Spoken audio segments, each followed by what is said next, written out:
Hi, welcome to Talkward. I'm Marty Dunnix, editor-in-chief of Weekly Humorous Magazine. And this is Talkward, a place where we have hilariously funny people come in and talk about cringeworthy stories. And today, my guest is Keenan Stiener. Hello, Keenan. Hi, Marty. Keenan is a stand-up comic, writer, former and maybe current journalist.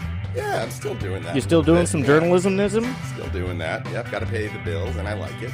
Very good. Yeah. So welcome to Talkward.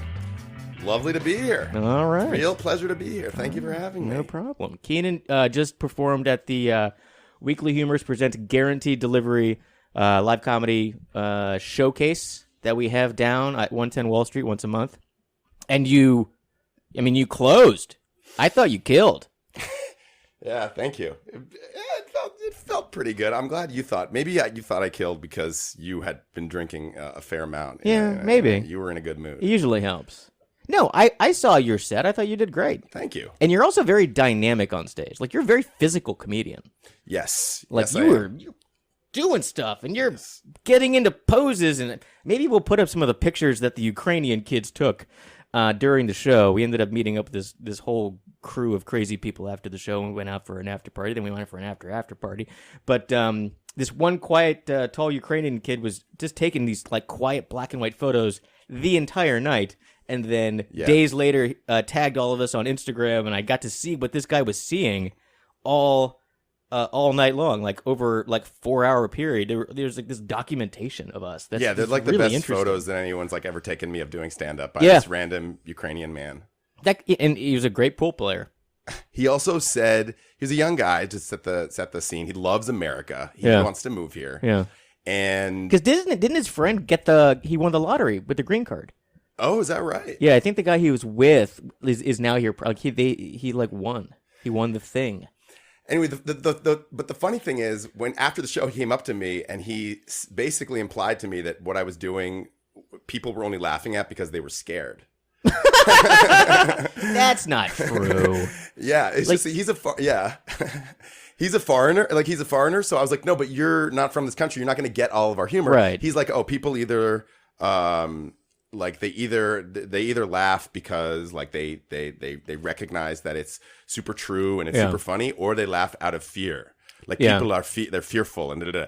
And he's like, why do you think they were laughing? I was like, because like they're jokes that work and people like them. He's like, I think they're laughing because they're scared. I was like, no, you're the man, but no, please don't. I think they're laughing because they're just very scared you're going to jump out at them in the audience and just beat them to smithereens. No, I thought you did great. I thought the crowd reacted really well to you. Thank you. And it ended the show really strong. It was a strong show. You get a lot of people in this basement bar at this Wall Street building. You know, you get a lot. It's great to perform for a lot of people. That's why I was so excited. It was a good crowd. Sometimes that was actually one of the best crowds we've had. And I've been doing these shows since November, so it's like our 5th show. November, December, October. And it's a big space. So if you only get 20, it feels like nothing, which is a shame, because if you go to a lot of these comedy shows, you're in the basement of a bar and you get 20, you feel like it's packed. But you fill this place 20 and you're like, nothing, which sucks, because like the space is beautiful, but if you don't fill it, you feel like you failed at like getting a crowd. Yeah. So I've just been like learning about event marketing, because this is the first time I've ever done this before, and it's been interesting. Like, what works, what doesn't work? How do I get strangers to come to a show? Like, it's not even my friends anymore. My friends gave up after 2 shows. They came to the first one. They were very supportive, and that's nice. And then some came back to the second one, and that's also nice. But by the third, they're like, no. We did it already. Thanks, though. Yeah, that always happens. You know? You can only count on you got to build an audience beyond your friends, because the friends will stop after 2 shows. Yeah. And that's understandable. Yeah, event. Some of it is such a mystery as to why. So also, and I'll mention this, you've got a show that you promote all the time. So you are a experienced comedy show producer at it's Comedy in the Corner. Correct. It's in Fort Greene, Brooklyn. It's you said Comedy in the Corner. Like, no, I didn't. Comedy on the Corner. Oh, okay. Did I? Comedy in the Corner, which is hilarious. We can change that in post. Me by myself in a corner, speaking to myself. Now that would be a great show called Keenan in the Corner. Keenan in the Corner. No one puts Keenan in the Corner. Yeah, that would be. My last name is Stein. Oh crap! Let me replug this. It's okay. Other side. You're fine. Other side.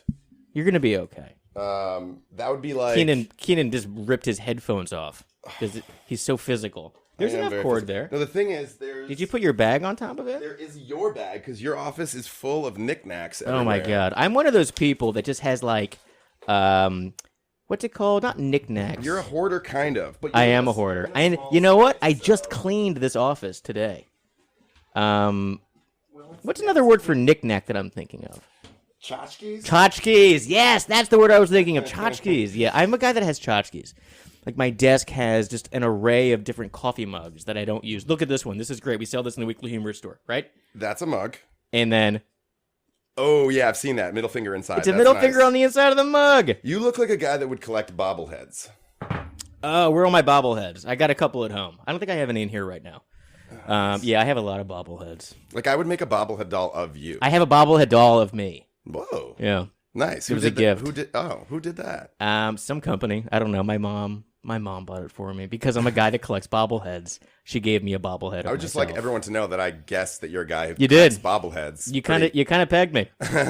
Well, you have a goofy face. Thank you. And you have the face that would just is the perfect bobblehead. I could bobble. Guy. I could totally bobble. Yeah.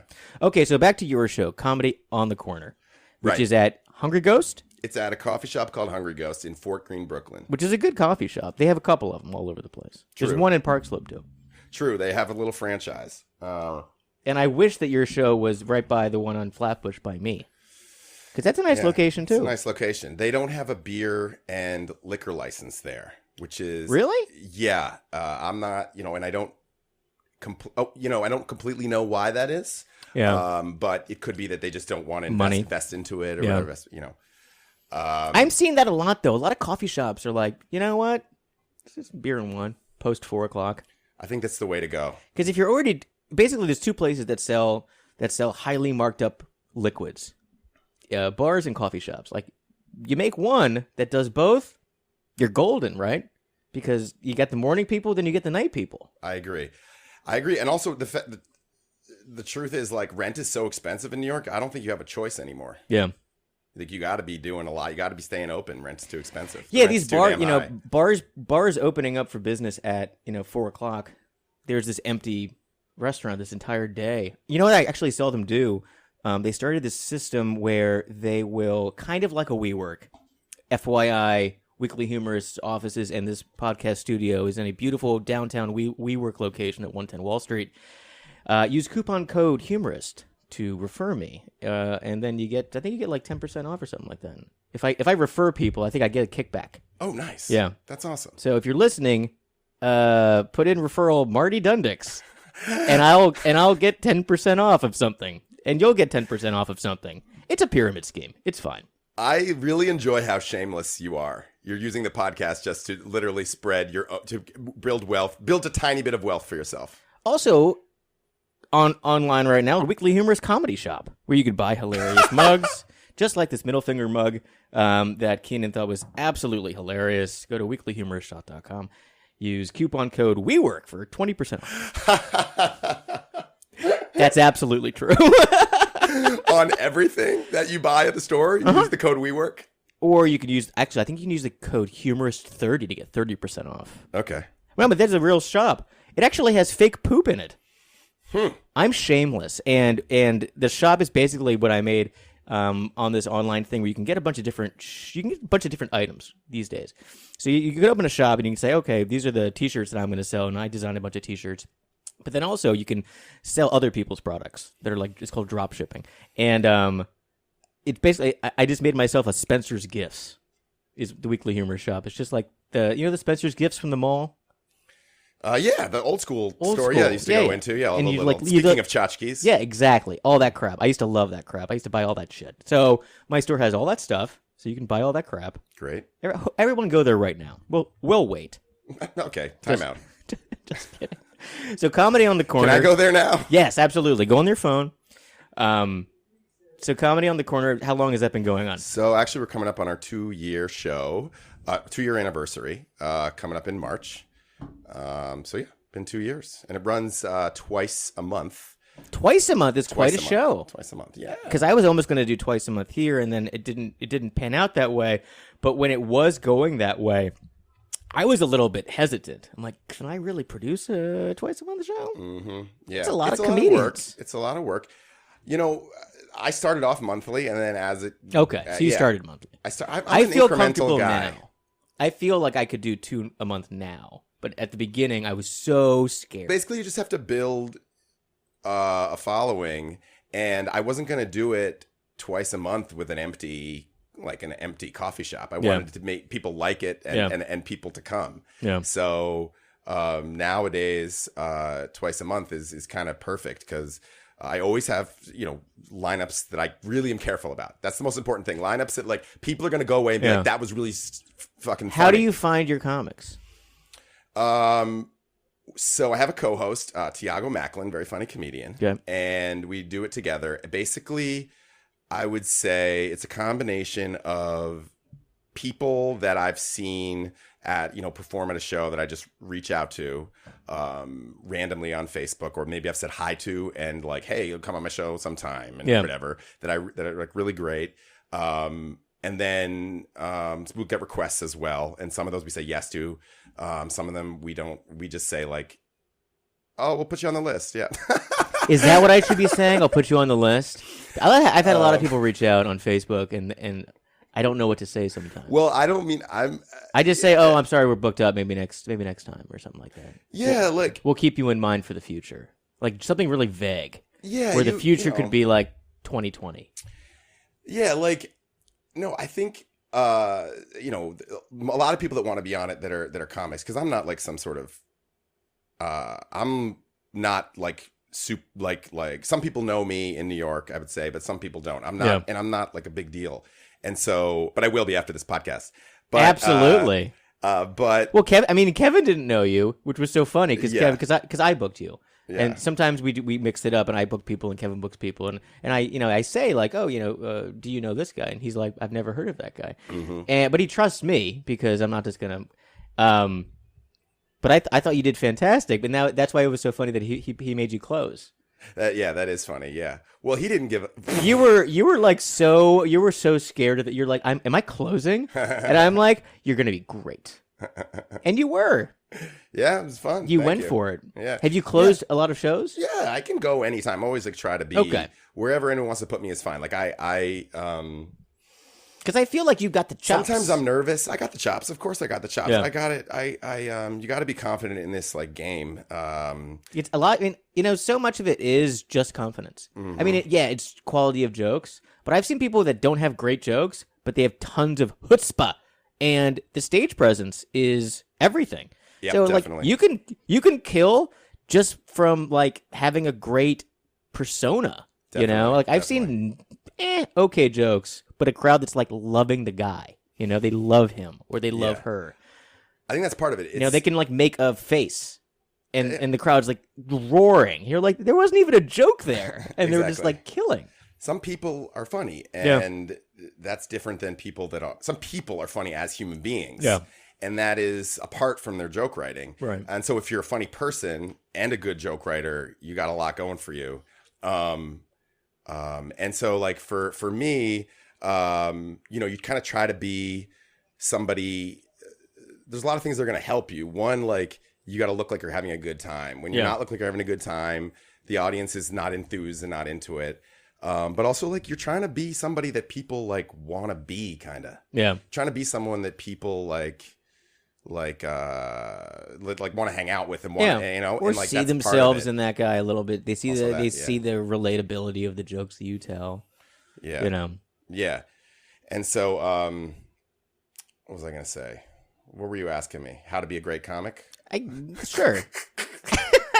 Well, I mean, what do you look for in a comic? Like, well, what when you like a comic, why is it that you like that comic? Like, what is it about their bit? Like, what is it about someone's jokes or sets that you look at it and say, oh, I want my stuff to be more like that, or that's the kind of comedy I like to do. Definitely. Yeah. Is it more storytelling? Is it more shock? Is it more unexpected, punchlines? So, there's what do I look for? So just in myself, I mean, it's easier to talk about this. Like, do you want me to talk about who I want to be or who I like to book on the show? Two-part question. Yeah, you're like, I want both. I want it all. I think in terms of the show, because that's such an easier question because it's not about myself. I'm usually first of all, the show is going to be diverse. Yeah. For many reasons. One, we're in Fort Greene, Brooklyn, which is a mixed neighborhood. Secondly, diversity leads to a variety of an experience. Is your crowd very diverse though? It can be. It's a coffee shop, so it skews white. It's bougie. But sometimes we have because Fort Greene's definitely changed. Fort Greene's changed. I'm in Park Slope, and it's kind of changed at the same time. But it's changed. But if you bring in, black comics, sometimes we get a good black crowd, or sometimes we don't have black comics and we get, a good crowd that's more mixed. But basically, I find that, first of all, diversity, I think when someone is diverse, there's a lot of funny stuff that comes up out of their life. They've had things happen to them, right, and they can draw on different experiences that it's not just diversity for diversity's sake. It's like, I actually often think that when you have when you have a different background, you have something to say. And then secondly, so you're also gonna have women, because I think people get tired of listening to men, so I try to book a couple women on each show. Yep. And then I like people that are just gonna love what they're doing. You can see that they love it, and I like people with energy personally, so I think that show reflects that. Not everyone has to have energy, and if they don't, I like someone that's got some point of view, someone who's super dry. Yeah. And maybe they're super dry, but just way different. Yeah. Wow, that's different. And then just people who are great joke writers too. That's great too. But certainly, you try to mix it up, different styles. When you're booking a whole show, you want a high energy person. You want a dry person. Yeah. You want a couple ladies. You want someone who's an amazing joke writer. Mix it up. Yeah. I totally agree. I'm meeting so many great new comedians from doing the guaranteed delivery shows.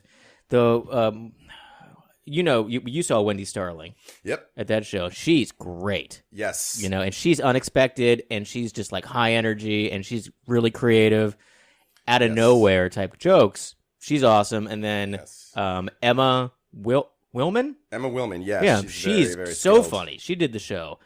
Awesome. She was so funny.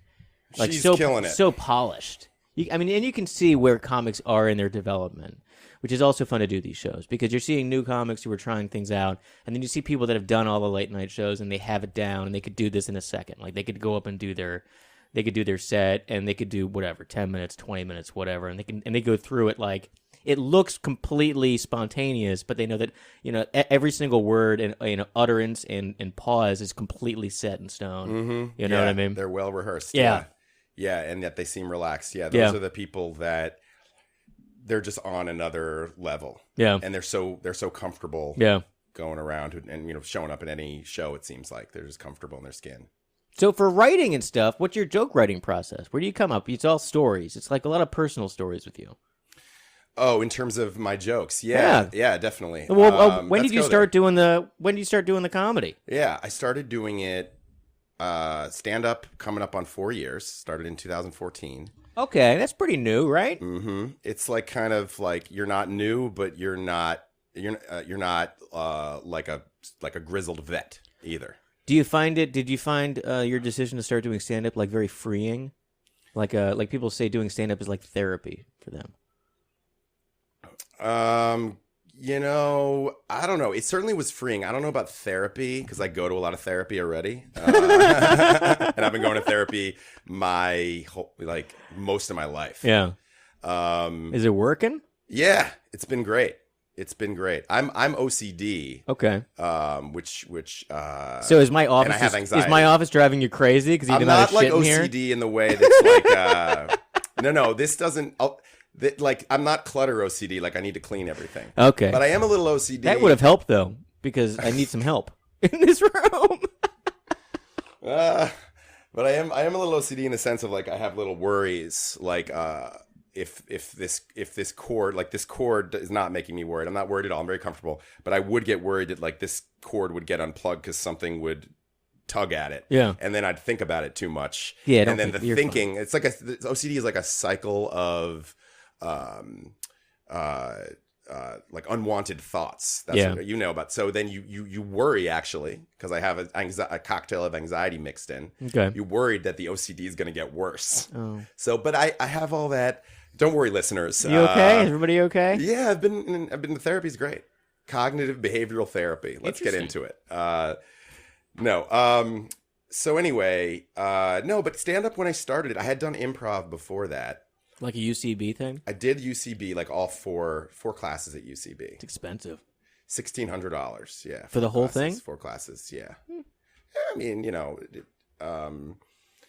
it was fine. It was really good training for me. I was either really good in scenes or I was a disaster and I hated it. And I don't think I didn't quite impress my teachers. I was not great.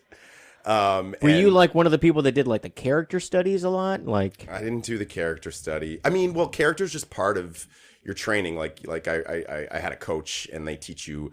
I've taken. Let me put it this way. I've taken character classes. Okay. Yeah, I took a character class in DC. Would you want to do like TV acting or commercials or stuff like that? Yeah, I would like to like basically like make yeah, sure. Yeah. I mean, I think stand up is like a good platform to like, if I'm good at that and people like me, then it's like, you get good at that. And then I feel like it's so applicable to acting. Yeah. Because you're so comfortable doing improv, right. You're a funny person, you know how to be funny. So it's not like I'm dying to do like a Tostitos commercial. It's not like my dream, but like I would love to be involved. That'd be trying cool to though. Come up with something funny with them and do, of course. Because as a writer, as a professional, you do copywriting. I do, and you're a journalist. Yeah. Yep, that's true. Are you allowed to talk about being a journalist? Yeah. I could talk about anything you want. Okay. I can talk about anything you want. So you went to Georgetown for journalism. No, I went for international relations actually. Oh. Yeah, I was totally like a. I was going to be like a diplomat. Or which something. International place did you want to relate to? Yeah, I. Did you have a favorite? It sounded like vaguely sexual the way you said that. I know. Did you have a favorite nation that you wanted to be international with? I love Azerbaijan. There you go. No. I was into Latin America. I studied abroad in Argentina. Really? What was her name? Because you said abroad. Yes. Anyway. Yes. His name was Pablo. I know, but it didn't work if I did it that way. To our audience, that was a joke about me hooking up with men. Yeah. Because I'm a gay guy. Yeah. We did it. It's in your act a lot. Oh, I talk a lot about I talk a lot about being gay. Maybe that's why it scared the Ukrainian man. No. I don't know. Well, I think that could be, but I think he was saying that people are scared to not look like they're enjoying it. Oh, well, great. If fear makes them laugh, I don't care if that's as long as the crowd is smiling. But still, that was like the worst. I was like, no, you don't speak English well. Like you don't just. Okay, and he was wearing that silly hat. Okay, I get a lot of feedback from audience members because I'm particularly open. I got other bad feedback at that show from a friend of yours, saying that I shouldn't mention I'm a sneaky gay up top. She thought when I'm in my act, I mentioned that oh hey guys, like I'm a sneaky gay. Oh wait, Megan said this to you? Yeah. Oh, I don't group me in with her. Okay, sorry. And she after the show, she's like, you don't need to do that. Like you don't need to come on so strong. And like it's just not funny. It didn't work. It worked. I was there. And I was like, yeah, it works every time. Like it pretty much always works, and that's why I do it. I've been doing it for years. Yeah. She's like, you don't need to mention it. But the crowd laughed really loud. So I was like, listen. Yeah. If I don't say that I'm gay, and I have a lot of jokes about, dating guys or dick size or there's things up top people need to know to get the rest of the jokes. They need to know because I've had in the past people just look at me if I do the joke about how black guys have told me I have a cute dick or something. then out people of context, maybe people won't laugh as people hard are like, as that. is he kidding? Like, is that like making fun of gay people? Like, is that like they don't get it? So I need to like warm them up to it. So I agree. So it took me like the night to convince her that I was right. And you were determined to convince her that you were right. I tried. I was trying to be super like not get mad at her, and I'm proud of myself because I was like, okay, like I don't agree with you, but you keep talking. It's fine. It's very nice of you. Very patient man. I just feel like I don't have too much bandwidth to be mean to people. Yeah. Because even though I want to be mean to them, because I really even do. though I'm just dying to scream at them. I would love to. Yeah. Not particularly her. She was just batshit. And you know, to deal with people like that these days, I'm just like I keep walking. Yeah. You just keep moving on because it's like you can't convince these people. And people that try to tell you specific things that are wrong with your set are always so strange, where they're like dissecting your psyche, basically. Because these jokes, they're not just out of nowhere. Like these jokes are honed from personal experiences that you lived. Just to have some random person be like, "Yeah, that didn't work." It's like, well, I lived it, so I'm going to talk about it. Well, the funny thing about her critique and why she's like, I don't know if it's like a little bit like slightly on the spectrum or something. I don't know. But her critique was not that she didn't like it. Her critique was it doesn't work. Yeah. Broadly doesn't work. That's why you shouldn't do it. Like, oh, I'm sorry. Are you all of a sudden you're some kind of a Comedy Central scouting executive, and you're telling me that my stuff isn't working, and for the past 4 or 5 years I've just been wasting my life away? It's like, oh, what do you do? Oh, you're like a management consultant for IT systems? Like what? I mean, she wishes she had that job. That would be no, but my writing. You wanted to know about my writing process? I would say I think of things. I have coffee in the morning and I'm washing dishes, and all of a sudden I'll laugh to myself, and I'll be like, oh, maybe that's a funny idea. Let me get it down right now. Yeah. So you have like a notebook?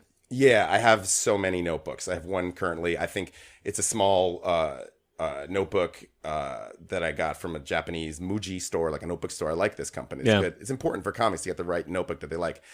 But it lasts me like 2 months. Does it have a good cover?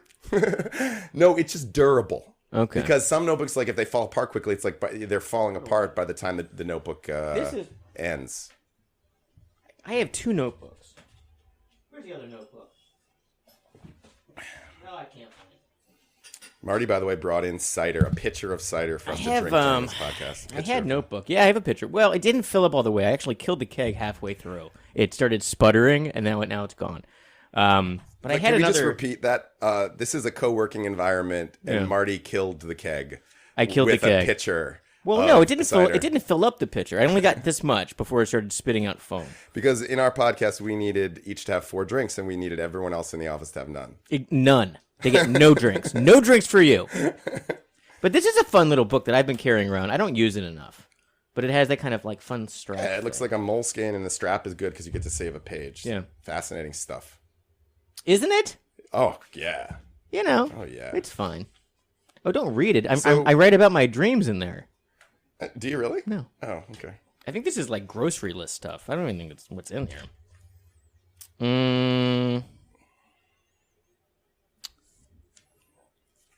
Oh, God, nothing.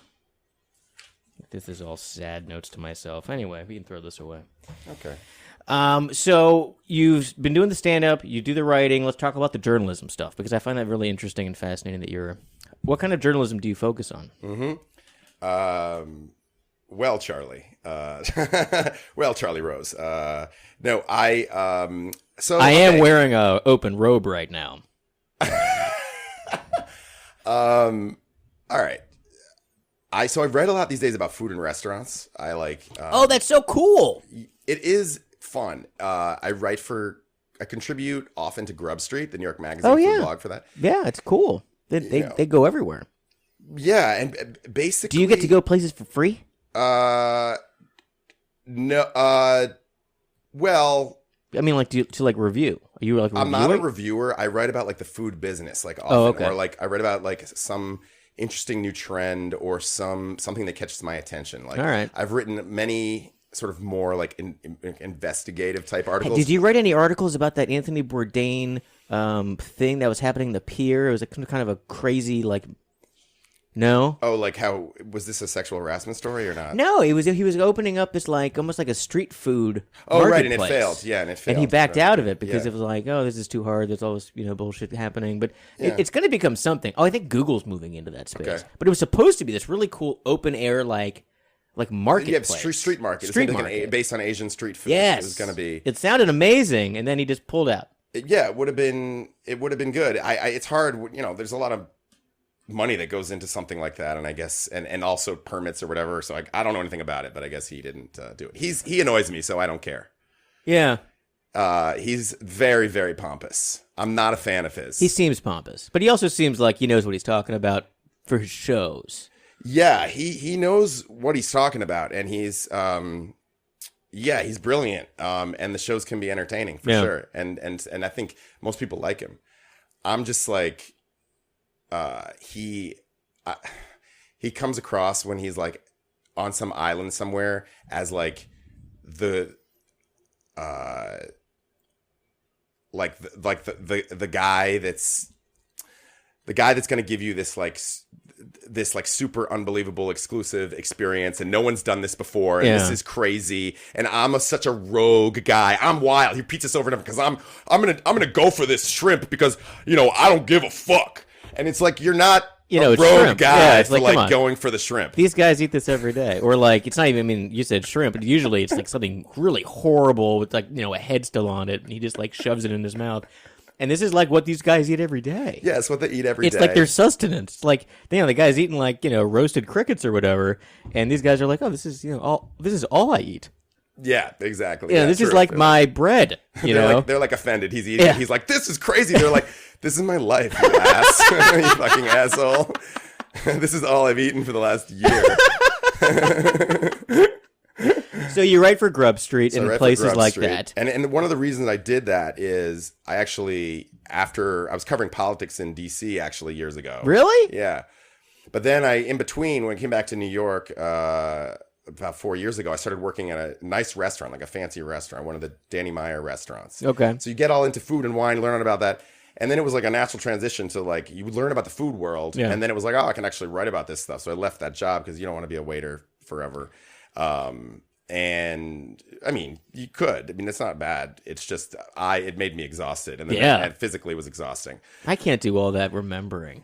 You get better at remembering, but sometimes I was bad at it, and I literally like dropped the ball. Like you dropped a tray of food on somebody.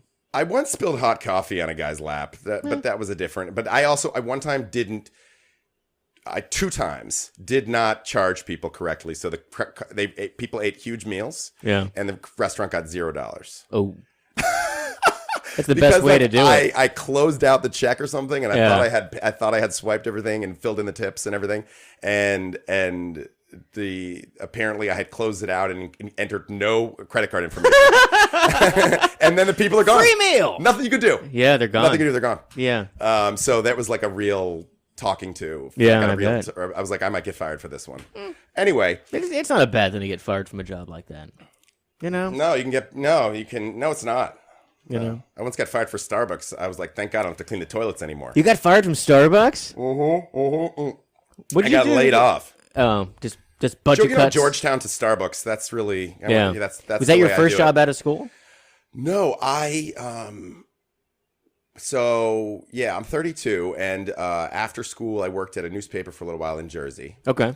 And then were you like a beat reporter? I covered obituaries, to be honest with you. All right, then. Craziness. And then I also covered some news. No breaking stories there at the obits. Well, I covered some breaking news, but the obits, some people die. I mean, breaking news there, it's like when they wake up. Like, that's breaking news. Like, people that have been called to being dead, and then they wake up in like the table. Have you heard stories like that before? People have been declared dead, and then they just wake up on like the slab where they're about to get like autopsied. Wow! And then they go in to cut, and then the guy's like, and they're like, "Oops." That's crazy. Oh, he's actually not dead. We just almost embalmed him. Holy crap! Oh, yeah, that's happened like a ton of times. But did they survive like a minute, or did they survive like another year? I think it varies. Okay. Yeah, that would make sense. I think it varying varies. makes sense. But yeah, so talk about a heavy sleeper. I was in between jobs. I had come back from a trip abroad. I took like a long trip in 2009 to Asia. Nice. Wow, cool. Yeah, because I'm like a kid who basically is like entitled, doesn't like to work much. Yeah, that's how I am too.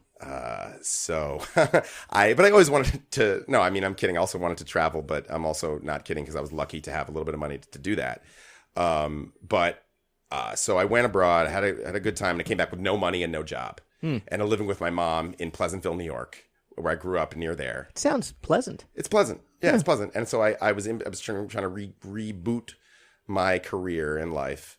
And isn't Pleasantville the name of a movie? It's the name of a movie. Good movie. Okay. Good movie. But the town came first. Okay.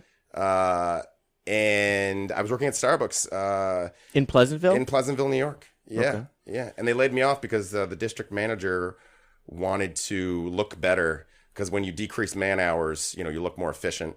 So they're like you. And I was the newest one. And I also was pretty bad. Okay. That makes sense. Yeah. I wasn't like really quick at making lattes at that time. They move fast. I can't do any of that stuff. Yeah. Mm-hmm. But they had healthcare. Yeah, there was healthcare involved. $9.50 an hour or something plus healthcare. Yeah. Which isn't a bad job.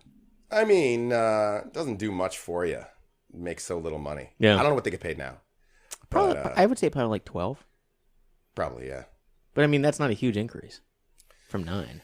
No, and you get health benefits, right? So it's right. It's not a bad job. And they're also there's opportunities to move up in that company. I will say it does seem like that. It does seems seem like the that. cleaning of the bathrooms at the Starbucks would be the absolute worst part of that job. Yeah, because those bathrooms are disgusting sometimes. They're especially in disgusting. New York City because everyone's so the people are horrible and disgusting here.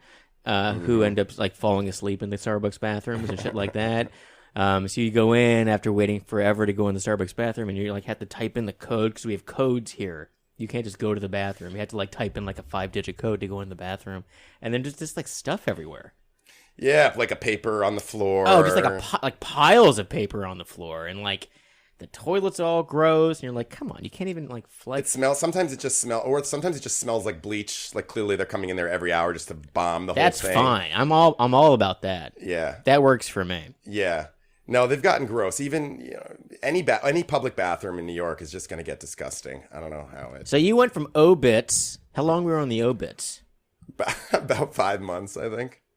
What was the most creative obit you had to write? I have no idea. Did anyone die in like a really bizarre way that you got to write about, or everyone was just dying because they're old? Like anyone died? There was like one time there was like a anti-Vietnam activist. Okay. Like a peace activist who died, who was an important guy, and he lived in the area. So I got to that article, that obituary is like cited in his Wikipedia or something. Oh, that's nice. But he didn't die. Which is not a credential. I actually have real things that I'm credentialed for. Okay. Which is not that. It's not being in this guy's Wikipedia. I thought maybe you were going to say he was interested because he like fell into a meat grinder or something. No. There's nothing. I mean, there's no obituary that I wrote was that interesting. The only interesting story from that paper was it was in Jersey City, and I once covered this like dog park that was like menaced by a pit bull that ate another dog. Yeah. That's pretty gruesome. And I was like so into the story. I think my editor had to be like, you can't cover it anymore. Like, we have to take you off the beat. You're getting too emotionally involved in this story. Pretty much, because there was like a new thing that unfolded every day. You're losing your objectivity. Pretty much. I was like Stockholm Syndrome or whatever. And no, I was basically this dog like ate another dog. And Yikes. The owner could not be found. The dog owner was in hiding. Oh, okay. So I did this, like, I was getting deep into it. You were trying to find the owner. I literally went to, like, their house, and I could hear the dog barking, and the owner claimed to not be inside. Wow. I was so into it. And then there was this rumor that the animal patrol came in and, like, was negligent. And so I, like, interviewed the animal patrol as to their course of action when I got to the scene. And you had your little notebook, and you were like, there was like a community meeting led by a local one of the local councilmen, and it was going to be like, oh shit, what's going to go down? Like, are they going to complain about the animal control? Like, it was like anyway. It was that was the most fun part of the whole thing. It sounds like you've had a very eclectic career so far. Yeah, my career has been really eclectic. Yeah. But you're happy what you're doing now. Yeah, I'm happy. Yeah, and I skipped the middle part. Basically, from I think 2010, 2013, I was actually covering politics. You're like the most professional part of my career so far. We talked about the stuff on the fringe, but I covered like investigative. I was an investigative reporter. I covered money in politics and like money's like lobbyists, stuff like lobbying. That. Yeah, like we did like deep stories involving like whether they were like fueled by data or on lobbying, or me like doing like a lot of gumshoe reporting. And you were like Zoe Bonds from what's it called on the Netflix? Right, from Netflix. Yeah. Zoe, what am I thinking of? Zoe, whatever her name is, but I don't know if it was Bonds, but she was a sexy character. Zoe Barnes. Yeah. Well, because when Kevin Spacey would say it, he had this accent. Oh yeah. And then he murdered her. So yeah, that was you gave it away to people who haven't seen. Spoiler alert: the show is gone. No, maybe one more season, but no Kevin Spacey in it. I was also an extra on that show when I started to get into acting. In DC, really? I was an extra. They needed journalists. This is kind of where it connects. My whole career in entertainment was launched by House of Cards. What episode are you in? No, I'm like on the steps of the episode where he's being deposed by the Solicitor General woman. Yes. Yeah. And I'm just like a reporter on the steps. In fact, the first That's awesome. 10 seconds of the episode, it's like right on my face. Okay. I'll go back and watch that and freeze frame it. I got to screen cap it, and we'll put it on the site. So I was just like in between things, and someone suggested to be an extra over there, so I did that in 2013. And anyway, I've just gotten more into performance and being expressive and using my you're very personality good at it. Over time. Oh, thank you. Very physical. You do a lot of moving around. Yeah, I try to. One comedian I really like is this guy Sean Patton. He's amazing. He's great. And the kind of physicality he's not brings into his comedy is really, and he's not the only one who does it, is like really inspiring. And so I try to bring people there with me. Yeah. I just feel like people have long shows and a lot to listen to. And I feel like I also am not going to necessarily write jokes that are all going to always knock everyone out of the park. Like the writing itself, I don't really expect someone to listen to my like lines for 15 minutes. Like I want to stand out. So that's like part of how I'm going to stand out is like I'm going to make sure that I'm super, that I show a lot of personality, that I'm like fun, and that I'm having fun. Yeah. It looked like you were having fun. Yeah. Sometimes I am having fun, and sometimes it looks like I'm having fun. Whichever works. It's totally fine. So this is called Talkward because you have to tell me a Talkward type story, an awkward, cringy type story. Totally. I feel like you probably got some of those. Yeah, I have a lot of those. Yeah. I definitely have to like pick among them. Pick among the best one. We can wait. It's fine. I got it. I was sticking the workplace, right? Because I've had a lot of like workplace run-ins where... So is this going to be at... What era of your job history are we talking about? This was when I was working at the publication in DC. Okay. Too bad I already revealed what it was earlier in this podcast. I was trying to have that be anonymous, so edit that out, please. I will. Just kidding. I don't care. I basically had it was like sort of the beginning of my time as a writer at this publication, and I was happy to have the job in 2011, and we were all in the reporting team was all in like a big rectangle of a room, probably 8 of us. Okay. And my boss, she was my direct like boss, although I had another boss who was like really the boss, and she was like my editor. She was my editor, but she was my editor. She was very bad at her job, in my opinion. Let's call her Linda. And so she would mess with my stories and like take days to edit them and make them worse. And it was very frustrating. And so one time and she's also the kind of person that might make you feel a little crazy because like you have an argument and then you think you're arguing about something and then she says something at the end that's like that was your point in the beginning. And then she's like, yeah, so we agree. I'm like, well, we got nowhere. We got really nowhere. We've just been yelling at each other and now you're saying that we agree. Anyway, poor woman. But anyway, I was at my desk and I was using AOL IM, instant messenger, to communicate with the instant messenger. And instead of communicating to my coworker, another reporter, we talk. You like talk shit about the people you work with, and we were doing it on IM. I wrote, Linda. This is what I wrote. Like, Linda hasn't said an accurate thing all day. But it was sent to my boss, directly to my boss. Was it sent to Linda? It was sent to Linda. And what was Linda's username? Do you remember? It was. Was it like name. Lindy88? Linda's a made up name. Oh, okay. I'm not giving. Yeah, but it wasn't her actual name. It was pretty close. It was being really careless by me. I sent it to the wrong person, and the response was, well, first of all, as soon as I realized I sent it to her, unsend. I tried. No unsend. You start pulling the cord out from the wall. Can I undo it? Maybe it didn't go through yet. Maybe the internet can be slow, and I can yank this cord out, and the message is still in this cord. Yeah. No, literally, it was receiving a message. Linda hasn't said an accurate thing, hasn't said anything worth a damn, basically, all day. Hasn't said an accurate thing all day. And so I'm behind a big Mac monitor. Yeah. And my first reaction was I just sinked down in my chair behind the Mac monitor. I just tried to hide behind them. I was like, I'm stuck. She sits across from me. I can't have her see my face. I'm just trying to hide behind the monitor and decide what the next move is, because there's no move here. I have no good cards to play. You'd be like, someone's pranking you. Did you get that fake email I sent you? So she writes back what? What is the meaning of this? And, because her name's Linda. Yeah. And Linda. Did everyone get that? Linda. And I was like, first of all, I didn't respond because I literally was like, what do I do? And you should have blocked her. So a minute, undeliverable, undeliverable. 30 seconds or minutes goes by, and I was just like, oh, sorry, didn't mean to write that.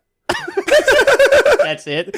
That's what you have to say for yourself. That's what I'm saying. And she's like, but you did write it, and but I was actually reviewing the message today. I actually found it because I saved it because I'm like a digital hoarder. And she's like, oh, but you did write it. What is the meaning of it? I was like, no, it was it was meant to be a joke, and forget about it. I wrote ignore. Yeah. Just ignore. I wrote ignore. Undo. She's like, well, what was it? What was it in reference to, and who were you talking to? Da, da, da. And I was like, oh, no, I'm so sorry again, but it was really not a thing. It was really... So I just keep deflecting until finally she's like... I meant the other Linda. Until finally she's like, well, okay, what, I really would like to know what this is about, what this is referring to. I was like, oh, well, before, I guess I was exaggerating because before you said one thing that was not accurate and when we were talking about a story, and you said what I was working on was not a story and it was a story, and it was just frustrating. I was just letting off some steam. So she responds back and she basically says and I have I should have read the whole thing, but she basically says okay, well, this isn't the first time this has happened, Keenan, and the back chat has to stop. The back chat has to stop. Interesting. And, by the way, I wasn't that scared that she would share it with anyone because I think she would be too embarrassed to reveal that she hadn't said anything accurate all day. Yeah. So it wasn't like that. In that sense, I was like, all right, she might be too ashamed. She might not be sharing with anyone. But she tells me the back chat has to stop. Back chat has to stop. So back chat means that she has caught you talking behind her back on other occasions. Apparently. Yeah. Apparently. And so because I'm really got a lot of chutzpah, I respond back okay, I'm so sorry. It won't happen again. But can you please also what are the other instances of back chat that you're talking about? Can we list these back chat instances so I know what I'm in trouble for? Because there's a lot, and I want to know which ones you're talking about. Also, like, how do you put a clamp down on back chat? That's just an office. I didn't even know back chat was a term, but I mean, I get what it is. She's not born in this country, so she uses unique terms. I like that term, though. I like back chat. So she never responded to my request for past back chat instances. Can I have any instances of past back chat that have been documented? But when I looked at this today, yeah, I can't believe after I insulted this woman, who's my boss, that I had the balls to ask her to detail the other instances of past back chat. It's like what other times have I called you a raging bitch? I'm really that you sorry. know about. I'm really a lot. Was it more than 5? Because it's definitely more than 5. Yikes. So anyway, it was after that I had like a walk around the block with my one coworker that I trust and told him I was kind of horrified. I can't believe I did that. How long did you keep working there after that? Like 2.5 years. Okay. Oh, a while. It worked out to be okay. Yeah. It worked out fine. And now you and her are best friends. We haven't spoken in 5 years. We haven't spoken. We never got along great in the office. But we coexisted okay. Yeah. Which thankfully it went. Are you a fun office guy? Like I cruise around this office with my morning coffee, and I'm like, hey, good morning. Hey, how you doing there? Yeah. Happy Friday. Totally. That's how I am. Is that how you are? I am. It depends on the office environment. But yeah, generally I try to like joke around with people. I have to. You're sitting at your desk from 9 to 5. I don't want to be like too hammy and just be like, well, like, how about that weather? Like, up again with the weather? Oh. You do end up talking about the weather, though, a lot with people. Yeah. We always talk about the weather here. Yeah. How about... Another day, honestly, another day, another dollar, Bill. Yesterday it was 75 and today it's 30. So it's like the weather's actually fucking scary as shit right now. It's totally a topic. It's like, are we all going to die? It's like talking about the weather has become really scary actually in the office because everyone's like, is this the apocalypse? Should we get margaritas? I mean, that's happened before, though, those swings back and forth. That's just normal. I expect it at this point. I'm an old dog, what can I say? But yeah, I try to be friendly with people. Sometimes I'm too casual, and that'll get you in trouble. Yeah. Do you work in an office environment now? Well, I was recently fired again from. I was fired twice in my life. Once from Starbucks, and the other time a week ago. Oh, a week ago. 2 weeks ago. Yeah. Oh, this is raw. Yeah, it's raw. Oh, it's I'm raw. sorry. I tried to make jokes, but no, it's good. I'm a freelancer, and so I do. And so I really, this isn't a good advertisement for my business. No. It's really not. But I'm freelance. What's writer. your website? Keenan Writes? SteinerWrites.com. SteinerWrites.com. I was there today. Thank you very much. No problem. Yeah, I'm proud of it. It's got all my portfolio of work on there. I do. Basically, I write websites, taglines. Yeah. I'll do social media. I'll do like if a brand like has an idea for how they want to. We want to be this, we want to be the technology company that all the kids in Williamsburg are using. Yeah. How do we fucking talk to them? Right. And you do it. And I'm the most articulate guy, as you can tell. From absolutely. The last little bit. So I will help them, formulate actually the writing that will appear on the website and how to talk about themselves. That's awesome. So it's a little bit, it's copywriting, and it's also, that's kind of also branding.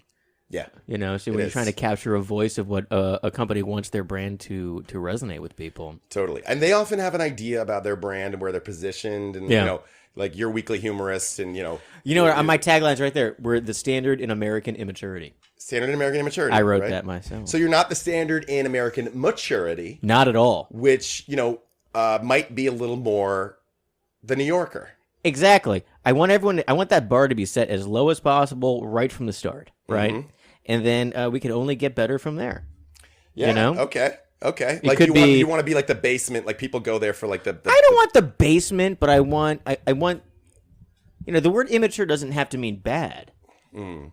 Immature can just be silly. It can be, not stuffy. It can be just loose and fun. Immature can be that. It doesn't have to be like bad humor, potty humor. There is that, obviously, but we have a range. Like, a lot of the writers are New Yorker writers that write for the site. It's just stuff that maybe the New Yorker doesn't like. It doesn't fit. It's not Right. that it's just maybe it's too adult or maybe it's Yeah. too whatever. It just doesn't fit. And I'm like, I welcome that stuff. That stuff's the good stuff. That's the stuff that I think actually does well. Yeah, And some of the cartoons that get rejected are so funny, but maybe the tone's off because the New Yorker people are just a little bit snooty. I take them. You know, I give them a home. Yeah, let's critique the New Yorker shouts and murmurs section because they've rejected many of my pieces already. So this will make it better. If I criticize the New Yorker, that'll really get me in with them, right? Yes, absolutely. Totally. A lot of my writers write for the New Yorker. You should write for me. Yeah, I would love that. Okay, you can put up some stuff. Yeah, I'll send you some pitches. That'd be fun. But yeah, I just want to clarify. I was sort of fired. It was a short-term job, and it was a bad culture fit, apparently. It was. I like that you want to go back and discuss this now. You're like, okay, it sounds like I got fired, but I need to explain exactly what happened. But I'm not going to go specifically on what happened because it's too specific. I can totally go specific on what happened. Was it like a jobby job, like a desk job? Yeah, it was a desk job at a bank, like a real, like a big bank. Okay, fairly big bank. And you were doing copywriting? Yeah, they're rebranding, Okay. and they want someone to write their website copy. Yeah. Really like help develop their how they're going to present themselves. Mm-hmm. And it was going well. I was there for a couple weeks. I was basically placed to do a 3-month job there. Okay. Because you're writing a lot of this rebrand copy. Yeah. Whatever that means. If you want to know more about it, email me. Okay? Because we don't want to get into that. And also, But- you might get $50 when you open a checking account. But yes, you might get. Yeah, you might get. Although I don't have any clout anymore, so No. I don't think. But I will give you $50 off if you hire me to write your website. Yeah. And use the code WeWork. We were 20% off. 20% off. So anyway, I was hired and it was going pretty well, but I had a couple of run-ins. One was I took a tour around. Was Linda there? No, not Linda was there. It was a senior HR woman. I walked around the bank, just took a tour around the bank because I hadn't seen it. Yeah. And apparently I walked into the senior management area where the CEO works. I just walked by. I don't know. Just looking around.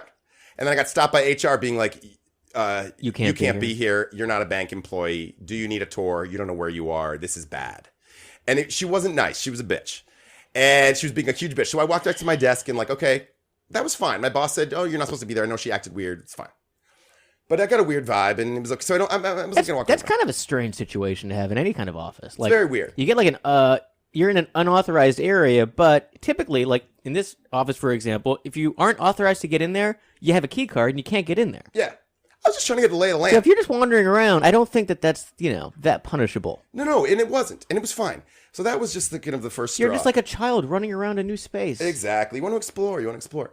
It's actually funny because my creative team like defended me. They were like, he's on the creative team. Like, these are creative people. They need to explore. They need to walk around. We can't put them in a cage. They're not regular bankers who can sit at their desk all day. These are people who need to get their mind going. Anyway, so then I had we can't put Keenan in a corner.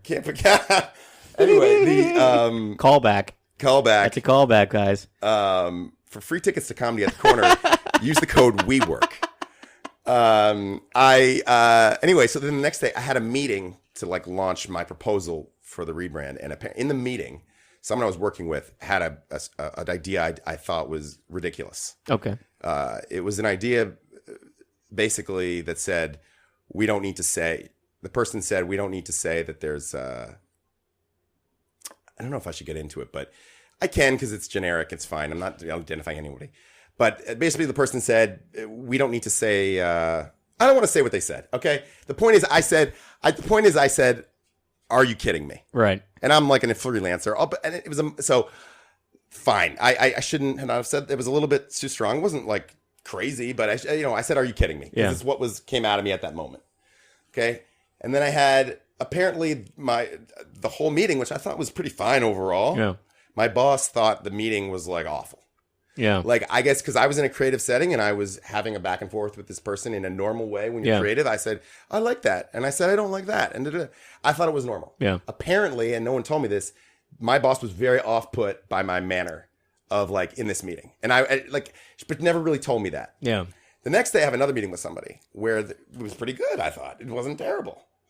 But I also expressed an opinion. Yeah. That's not good. You don't express opinions. Can't have apparently. opinions at these places. And so that day or the following day, my boss pulled me in for a meeting and said, "There's been 2 complaints about you. Wow, that's fast. And I must take swift action because of the 2 complaints." And she said, "Look, I think you had good intentions, but I just think that, I'm a very non-confrontational person." Yeah. And it's like, I could have used a little bit of culture help on the front end. Yeah. Rather than knowing that now. Right. That like people here don't have a back and forth. That we're just supposed to, what kept happening? I would have these meetings and 2 times it would happen. And then the person would, they would end, and we were productive. They were kind of productive. They weren't, I could have been. I learned a lot from this, by the way. I could have been on my better like corporate behavior. I learned a lot. But after the meeting, the employee would ask our boss. She'd be like, "Jen, can I talk to you for 5 minutes?"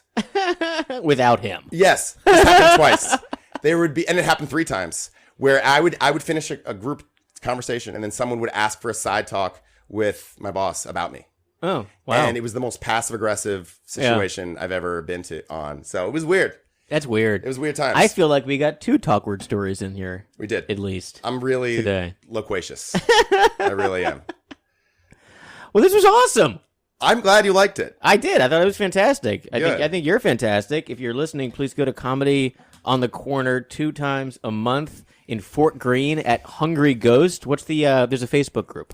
Yeah, I'd love you guys to join the Facebook group. Is you guys, yeah, all you guys out there in podcast world. They're listening. They're listening. It's Comedy at the Corner on Facebook, and you can join the group if you want to join our email list. Just email comedyatthecorner@gmail.com, and I will get you on our twice a month email list. That sounds good. How big is that email list? Is it growing? It's about 200 people or more. That's good. 200, 300. Thank you. Nice. It's good, solid. Do you get a lot of repeat customers? We do. So it's like a thing that people like to go to. Yeah, because if you're in the neighborhood, not a ton of comedy shows in Fort Greene. No. And if you don't have anything to do that night, 8:00 on a Tuesday, yeah, you're like, hey, I know the show's going on. Yeah. I've seen signs at the coffee shop. I went there this morning.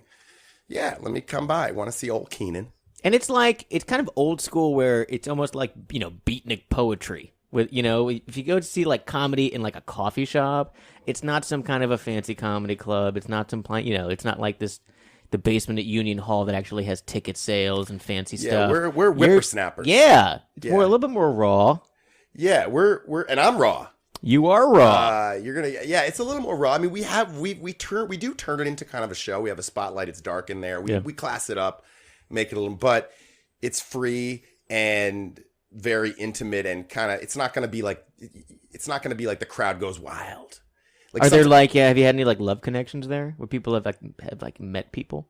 Interesting. No, people come with their husband or wife sometimes, or their boyfriend or girlfriend. Yeah, it's kind of like a coupley area, that Fort Greene. It's kind of Park Slope, where it's actually become kind of yuppie coupley. Yeah, it is. Yeah. People definitely do make connections, though, and make friends. I made friends with people on Tuesday, and so did other people. So I don't know if that ever led to any hanky-panky. Yeah. Well, but let's hope. Let's hope.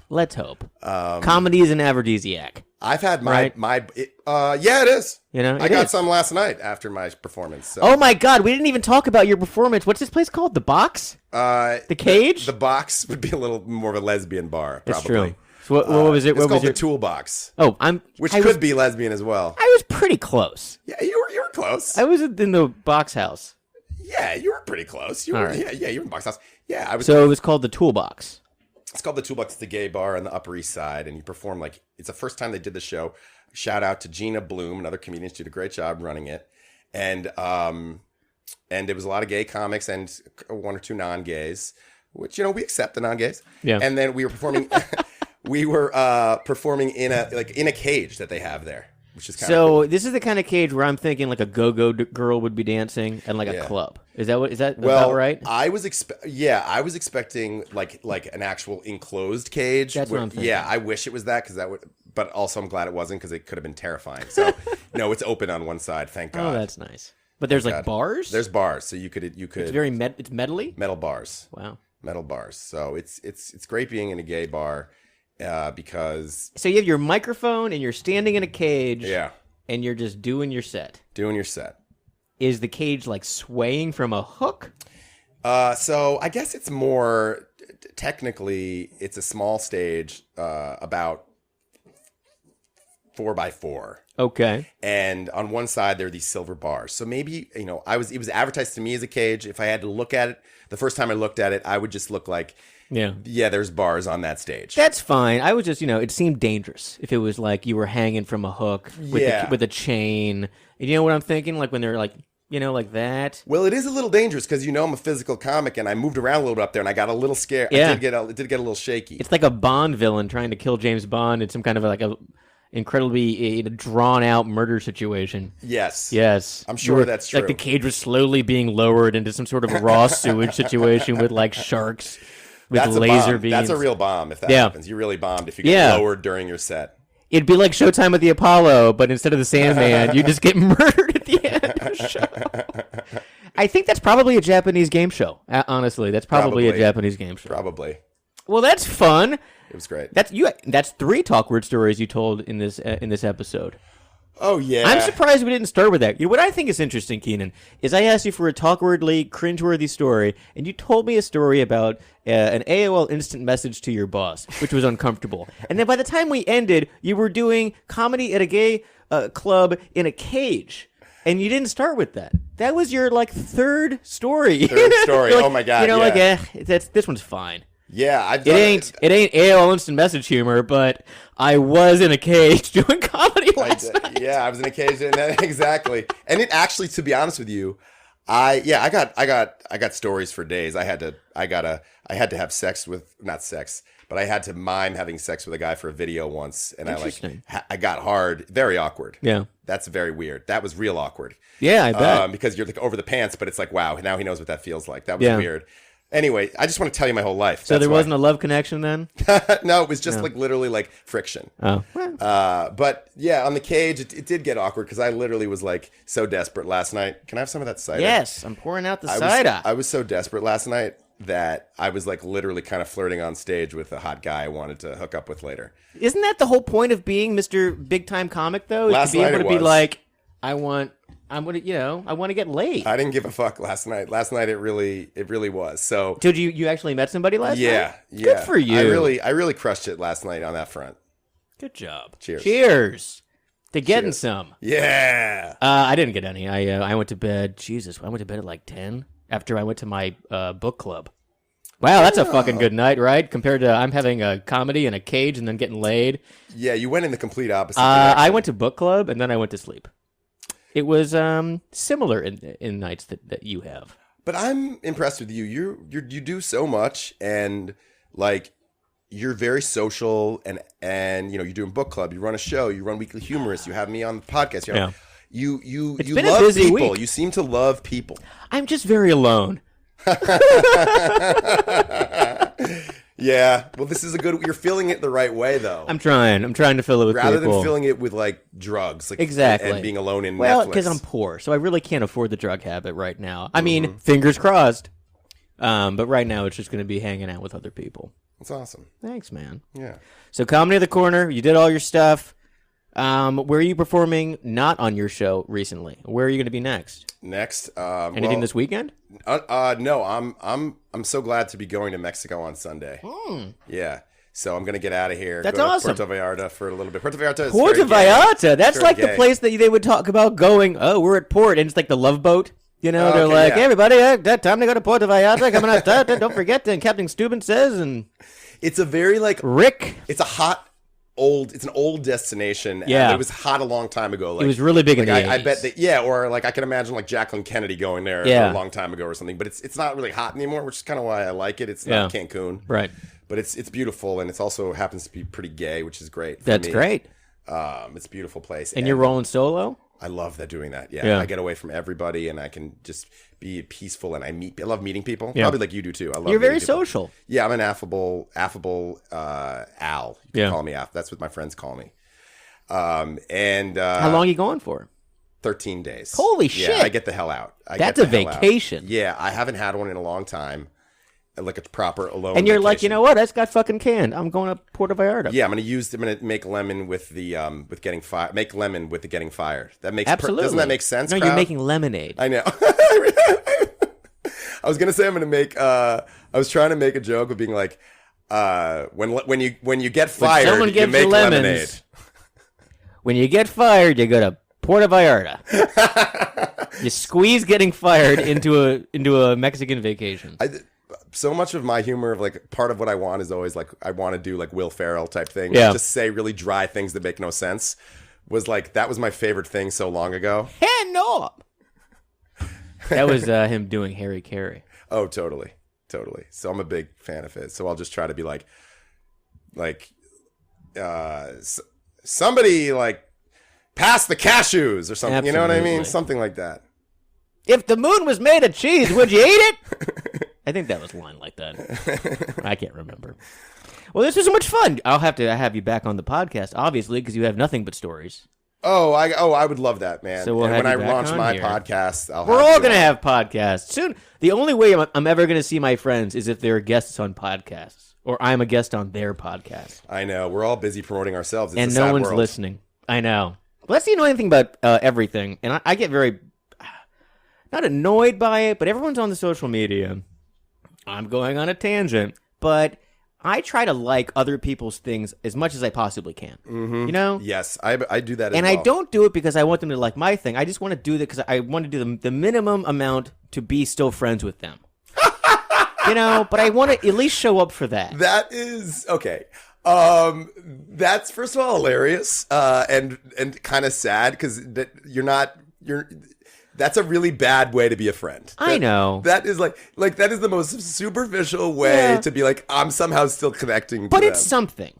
It's better than nothing. It shows right? that you care. It shows that I'm shows at that least you care. paying attention to somebody posting some goddamn photo about something. It That's shows wonderful. that you're lonely and desperate. Fine. Because it's like I still want this person to like me. I just want to show that I'm still alive, basically. It's like, hey, I'm still here. But what bothers me is people that only post things and never like anything that other people post. I hate that. I think that's really, I don't know what kind of a word there is for that.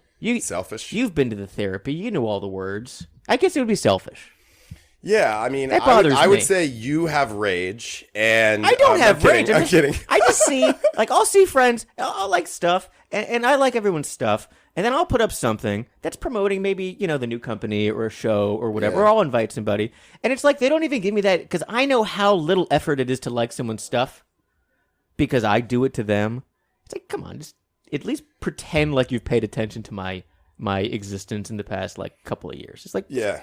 just give me a little like. Yeah. Do you think that? Not that I'm dependent on the likes, but it just bothers me when people can't even pretend to exist. But that's a Interesting. whole other story. What I find interesting, fascinating, is some people are on Facebook a lot and Instagram a lot, and they tell me in person that they love what I've been doing.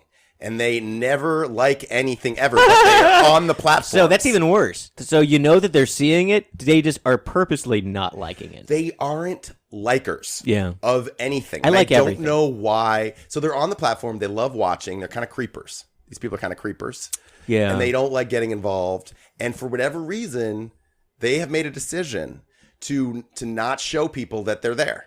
But they use it. They're like invisible people. Yeah, and they use it. And I don't blame them. Yeah. Because maybe they're maybe thinking like, oh, if this person thinks I like them, then they're going to expect me to like everything. I don't know what's going on in their head, but I just want to know. Yeah. I don't, because I just go on there and I try to be an equal opportunity. I try to be myself. Oh, I like that. Like it. Yeah. Or And I write congratulations. Like I'll write in the comments. Yeah. Something great happens to someone. I celebrate it. Totally. Good for you. Congrats. Blah, blah, blah. Totally. Unless they unless they're always celebrating something, then I'm like, no, There no, are no. people that do Enough that of nonstop. Like my comedy career has gone so far. I'm And so they're proud of always myself. on vacation. People, I have friends who it always seems like they're on some kind of a fabulous vacation. Yeah, And I'm like, man, I don't know what I'm doing wrong, but these guys never seem to be at work. totally. You know? Yeah. Well, they're the kind of people that will take 4 days to go to Havana because they're rich. And Yeah. it's like, wow, great. Good for you. Or Puerto Vallarta for 13 days. Yeah, 13 days. But I do it on the cheap. So. Are you staying in like a hut on the beach? No. It's well developed. You're like, no. I'm just gonna keep on finding dudes. I'll just go on Grindr. I'm just gonna say, I'm just gonna go on Grindr. I'm just gonna find a place to crash.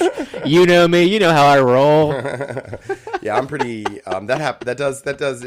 I mean, not totally kidding on that point. Not totally kidding. But mostly, yeah. I'll get. Kidding, I'll not get kidding. Kidding. Yeah. What's that people do? Like joking, not joking, whatever. The little and kids do that. And like they usually, or no, adults that say it usually on Facebook. If they say like kidding, not kidding, it's usually something horribly racist.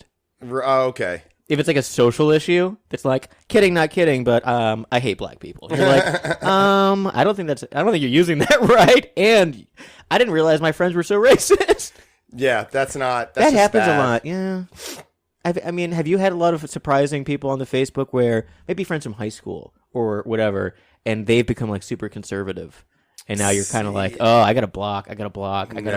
No. The thing is, I don't know why, for whatever reason, I grew up pretty liberal town, and I have like a couple conservative friends. And a guy I went to college with who's conservative. He doesn't post on Facebook much, so that's good. I just lucky. I don't have that network of people writing infuriating things. There's a guy who does it actually that I used to be. He was a waiter with me, but he's just a dum-dum, and I don't take him seriously. Well, it's annoying because I'm from Maryland. Like half of Maryland is like Trump country.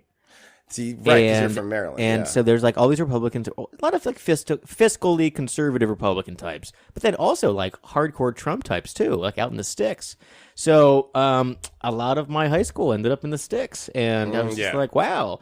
So I had a reunion, and it was great to see a lot of these people, but I was definitely like, I just was mindful of, I'm not talking politics tonight at all. Like, I don't want to get into any kind of discussion. You do not. Skip it. Like, I don't care. I do all this humor stuff all the time anyway. I don't need to do I don't need to make a stand. I don't care. It's fine. Like, we're just having some drinks and some food and talking about how fat people got. 100%. Absolutely. What kind of dog do you have? Yeah. You get a lot of that. Do you have a dog? No, but I love dogs. Me too. Love dogs. Just not responsible enough to get one. At this point in my life, I am not. Yeah. I need to be living with someone that we can co take care of the person. Yes. I mean, not you know what I'm saying. You buying a human? Is that what's going on? Yeah, like, no, I'm not. For the record, I'm not. I know. Why are you going to Point of Arms? Oh, well, I mean, I would like to, help some Mexicans get over here. They deserve it. God darn it. Immigration's so difficult, but I don't think I'm neither responsible enough to have a dog nor be a coyote to bring people across the border. I'm not capable of either of those things. But I mean, and both of those, they're basically one and the same. Absolutely. So it's the same amount of responsibility. Of course. Well, this was delightful. Thank you so much for stopping in. Oh my God, amazing. You can can I do one more plug? Is that okay? Absolutely. Awesome. Just because I'm trying to boost my Instagram, it's Keen Star Trillionaire on Instagram. That's what I am. Is that really what it is? That's real. I made it a long time ago. I'm a silly man. Keen Star Trillionaire.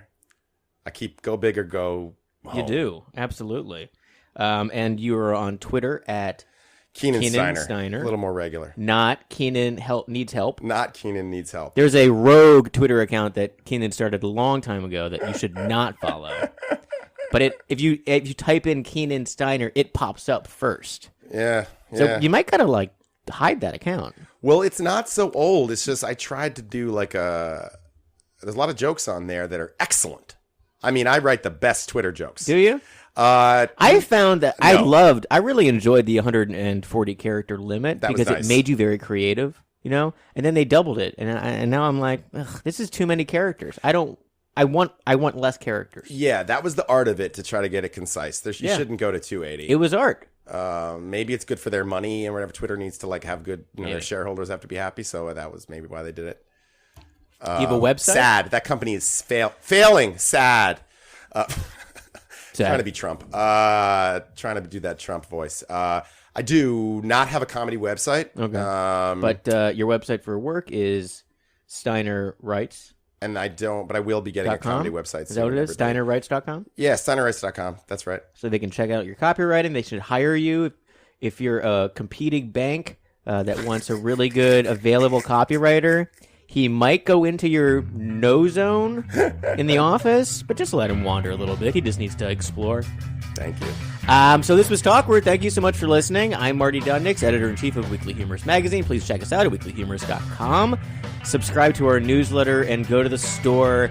Coupon code WeWork for 20% off. Talkward is distributed by Humorist Media. You can visit them at humoristmedia.com. We'll see you next time. Thank you, Keenan. Oh, my God. You're so welcome. You're a delight. All right. You're a delight.